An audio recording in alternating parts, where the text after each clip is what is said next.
Hey everybody, Avi Zalen here with David Barry, coming at you with another season-starting edition of Friday Night Look Back. We just kind of got wrapped up with our last week of scrimmages. I was at P&G at Westbrook. It was Westbrook's only scrimmage of the season. Meanwhile, David, where were you at? They gave me a little breakfast. Port Arthur Memorial played humble Atascocita. It was a good scrimmage. Did they actually feed you breakfast? I wish. No, I had to Okay, get just food making sure. afterwards. Yeah, just making sure. Just to start off with, I don't know if you can read in the back of us, but I wrote a very important message. It says, scrimmages are people too. Basically, just what we mean by that is that, although scrimmages, they don't mean anything when it comes to, your final record. They don't mean anything when it comes to stats. But, you can draw some conclusions from it, what your team needs to improve on moving forward into the regular season, as well as some of the strengths. So, David, just, start off with you, as you said earlier, we're at the morning game, Memorial and Atascocita. Is that the town that has the giant concrete That's the one A? you see the A when you're driving in. Yeah, you always know. One day the A is going to transform into something, into a robot or something. But real quick, it was a slow start, and then Memorial really put their foot on the gas. Yeah, Atascocita came out. Memorial got the ball first, went 3 and out. Atascocita scored in 2 plays. Memorial went 3 and out again, and Atascocita drove down. It was 14-0 before you could really even look up. And that's when, I don't know, I guess Memorial settled down.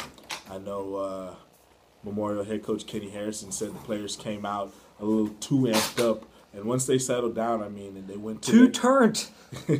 They went to what will be their game plan this year of either Cam Martin or Corey Dauphine, the outstanding running backs up the middle, left, right, and they scored 4 straight possessions to end the scrimmage. It was a 2-quarter scrimmage, and they ended up winning 28-14. But they looked really impressive once they settled down against what will be a very good Atascocita team. They're very big up front on both lines, but they look good. The offensive line from Memorial looked good. Caden Harrison, Kenny's son, the sophomore quarterback, looked good in his first start against varsity competition. Went 9 of 9. 68 yards, 1 touchdown pass, and Corey Dauphine 2 touchdowns. I want to say he and Cam combined for over 140 yards, and probably the biggest highlight came on a botch play. C.J. Levine, he's the backup quarterback and one of the starting safeties. Ball goes over his head, and you look and you think he's quarterback. Yeah. And you think he's gonna fall on it, as most quarterbacks would, but he takes it, picks it up, makes a couple jukes, and he's off to the races for a 77. Just how you draw it up. Yeah, 77-yard touchdown. Coach Harrison said that's how he drew it up, but Yeah. But no, the one of the things I'm curious about is, you're talking about Memorial, and that's a team where it's obviously got a lot of strengths as far as, the ground game goes, but through the air, they lost a lot of their best receivers, just from graduation, Roderick Rucker, Torian Lott, some of these guys. So, who, if anybody, kind of jumped out at you on those 9 pass attempts? What you could see, Trevon McClain, he didn't get a lot. He wasn't very productive last year, but he was kind of that 4th receiver. He had 6 catches for 56 yards and the touchdown. He's going to be one that Harrison's very comfortable with. They also have a 6'2" and 6'3" receiver, Damon Pierce and Keenan Washington. So I'd say watch out for them whenever they get into the red zone. And as Caden Harrison gets more comfortable, it's only going to be I think it's only going to make that offense even scarier, honestly. Did most of his throws come kind of on those, in the flats, slants, or did he ever air it out? Yeah, if you ever see Memorial, they like those screens, they like the horizontal passing game. Mm-hmm. But in the second quarter, you could see he went downfield a little bit, made a couple intermediate throws. So I think it's going to take him a little time. Obviously, he's a sophomore. It's his first time against the varsity competition. But I think by the time they get to district play, if he develops the way I think he will, I think it'll be a really good thing for the Memorial offense. Yeah, I was up in the press box, watching this game at the Butch, and we had scouts from Central, West Orange. I think Silsby was there. There's a few other schools, and a lot of them were talking about, how Memorial looked, that morning, and so much of that feedback was just not only positive, but it was exceeded expectations. Yes. People, were generally, obviously, they had Memorial at a certain, at a certain place, pretty high up as far as what they expected from them, but they went ahead and even exceeded it. And I think that's certainly a good sign, for the Titans, who, like I said, we expect great things from them, but there's kind of always that proverbial hump there. Yeah. There's always like that little wall, and it's like you're good, but you're not good enough to win district. Mm-hmm. You're not good enough to beat North Shore. You're not good enough to, maybe go to state, things like that. But it sounds like the way they play today, they could be getting over that hump this season. Possibly, and I do think real quick that Atascocita had their enrollment's about 1,000 more than Memorial. I mean, Memorial's right on that 6A, 5A border, and that's the teams that the teams Memorial's going to face going to be a lot bigger. And I even Coach Harrison said that they needed that bad start. In a weird way. Mm-hmm. You want to get that out of the way in scrimmages. They got hit in the mouth. Yeah. They responded. And I think that's going to be a great thing for them going on into the season. You talk about jumping out of a bad start, and for P&G tonight, they never really jumped out of it. If anything, they were better when the game started and then got kind of progressively receded. And a lot of it was stuff that you don't normally see from a Brandon Faircloth team, specifically penalties. At least 10. Easily. Wow, at least 10. And at the most inopportune times. We're talking about, on big gains, on third down conversions, things of this nature. With scrimmages, P&G won 28-21. But you know what? When you talk to you would never know that by talking to the coaches at the end of the game. Brandon Faircloth knew that his team underperformed Friday night, and they need to go back to the drawing board, and they need to fix some things fast. Not only was it the penalties, but Adam Morse kind of continually underthrew some of his receivers as well. Some of his receivers had drops, specifically McZeal, the sophomore. Obviously, he's inexperienced. I think he's poised to be one of the best receivers in the area down the road.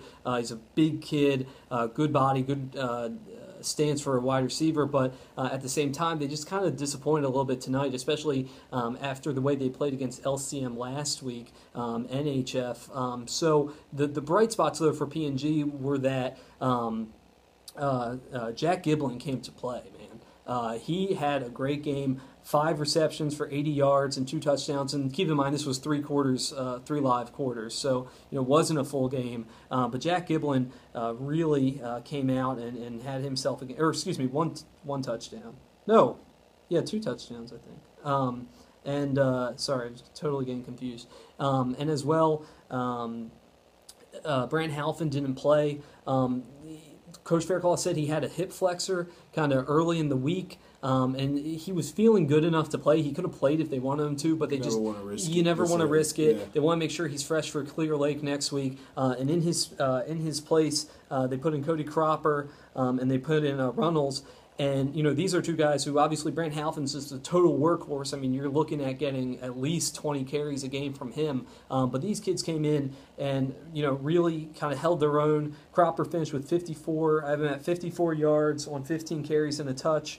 Runnels, who's only a sophomore, great average, 48 yards on 8 carries with a touchdown.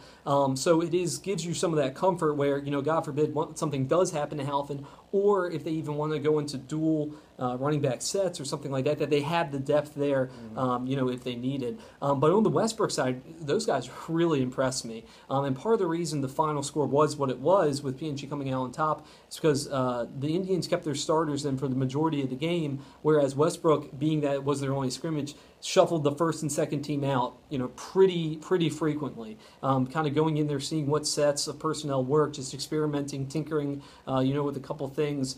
Real quick, Justin Essex, I have him for 7 of 9, with 97 yards and 2 touchdowns. Keith Corbin, who name may sound familiar, he's a Westbrook wide receiver who currently holds an offer from Ole Miss, and actually Friday he got offered by Texas Tech as well. So he's a junior. 5 catches for 80 yards and a 29-yard touchdown. Incredibly fast, nimble, great athlete. Really took advantage of him there as well. And I mean, obviously, I said earlier, it's seven 7 completions, and 5 of them, were to one guy. As well, Westbrook, junior running back, Cameron McKinney, really watch out for him, man. This is a kid who was on the second team behind DeMarcus Smith. He goes for 41 yards on 6 carries with a touchdown. Honestly, one of the fastest first steps I've seen in the area. He's a junior, a kid that really kind of just jumped off the page when you're looking at who performed well at that scrimmage. So, like I said earlier, it's a scrimmage. There's, these are things that can be fixed. I know I was critical of P&G at the time, but I just know from seeing them play last year, from seeing them play earlier this year, that they're better than what they showed Friday night. So it's still a week to clear up all the stuff that, you need to get cleared up. And then, even taking a step further, non-district obviously counts towards wins and losses, counts towards your stats, but if nothing else, non-district, you're trying to prepare for your district schedule. Yeah. So, it's just further preparation there. Those are kind of just my takeaways from tonight. David, what about you? Just for stars, what games are you looking forward to most, next week? Well, when it's week 1, not week 0. It's week 1, no more week 0, thank goodness. I will be on Thursday night. I will be at the Butch for the season opener between Port Arthur Memorial and Ozan. I'm looking forward to that one too. I want to see if Memorial can keep that momentum that they had from today's scrimmage. The one game I'm looking forward to that I'm not going to be at is Friday, the part 1 of the Beaumont Bowl between Westbrook and Central. There's obviously been a lot of hype in this offseason with Central, and with good reason. There's a lot of talent, and Coach Foreman, he's been doing really good things to turn that program around. And obviously Westbrook, they have expectations, and this is kind of the year they got to break through and make it to the playoffs. So that one's going to be a good one. Wish I could be there, but I'm going to be out in Orange for the West Orange Stark LCM game. I think that'll be good. It's going to be a good test of kind of size versus speed. LCM, you saw them last week. I know they probably have a little improving to do from week to week, but they have 2 Division I FBS commits on the offensive line, and they're going up against a fast West Orange Stark defense. They're always going to be good. So those are the games I'm looking forward to. There's a ton more, but those are just a few. What about you? Yeah, I'll be at Hardin Jefferson at Jasper, and I think for the Hawks, this is a great test to begin the season. Last year, obviously, just so many benchmarks cleared for them. And especially well-deserved Coach of the Year, going out to Coach Du Bois. And I'm going to see what they're going to come back with. It's hard to top whenever you have such a historic year as far as program history goes, and they're in that revamped district now with West Orange. So it's West Orange, Hampshire Finette, Liberty, Orangefield, West Orange. Did I miss anybody? You said West Orange missed 8, and you didn't have HJ. Okay, yeah, but people are saying that HJ can compete. HJ can possibly, could at the end of the season be between HJ and West Orange. So I'm interested to see against a really good Jasper team how they compete. Very talented. And it's at Jasper too. So like you said, pretty much nothing I can add to the fact of Central Port Arthur Memorial is just going to be a great game. Yeah, and the one thing I want to see about HJ or Central Westbrook. I don't know why I said Memorial. But the thing about HJ, I think they'll be good. But one of the biggest things is, can they play as the Hunted? They came up last year, and it's a little bit easier to sneak up on teams that didn't know you were going to be that good. But now teams know, and teams are going to look and say, well, we got to get ready. You can't sneak up on Jasper. You're not going to be able to sneak up on these teams. So I just want to know, can the Hawks play with that target, on their back? All right, guys. Well, we really appreciate you. I know we went a little bit over. We'll try to keep it to 10 minutes next time. I just talk a lot. I've had an entire off season to think about what I'm going to say to you. We're in scrimmage mode. That's why I talk fast, So it's just scrimmage mode for us. I'm not in mid-season form. I need to do something to get myself in shape. That being said, thank you guys for watching. We'll be back next week at the conclusion of Week 1.